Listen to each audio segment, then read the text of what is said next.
As an ambassador for World Vision, I've been among the fortunate who have got the mind-opening experience of visiting somewhere like Azraq camp in Jordan, one of the newest Syrian refugee camps.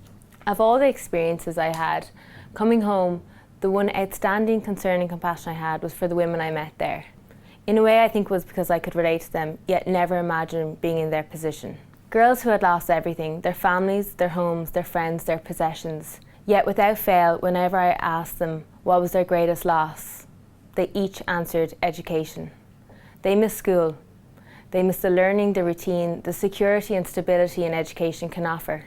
I wish every young Irish student could hear these stories to really appreciate the education they have here. One meeting in particular really stood out for me, which I wrote about that night in my diary, and I hope you don't mind, but I'm going to read you that segment now.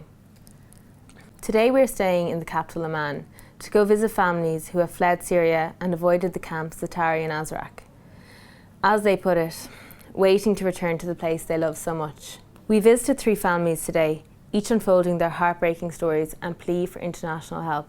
It was all mothers and children. The fathers were either missing or murdered in Syria. Each woman surprisingly brave, positive, strong and hardworking. None stood out like the last family I visited. The first thing that stood out to me as we drove in was it reminded me of a waste quarry. Walls of rubbish, empty bottles, years of chaos, no place for a child. As we walked forward toward their lodge, this little girl peeped around the wall. She was so beautiful. She had the greatest eyes and fair curly hair. Her clothes were worn and dirty, and already her face marked with scars.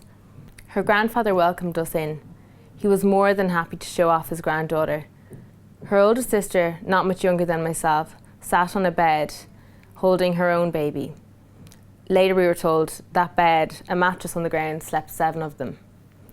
There were 16 people living in this space. I looked at this little girl and all I could think was, she may never reach her full potential. What will happen to her? Early marriage like her sister? Domestic violence? Or worse, sex trafficking? It was the hardest thing I ever had to do, walking away, looking back at this little girl as she peeped her head around the corner as we left. I really hope she gets an education and reaches her full potential.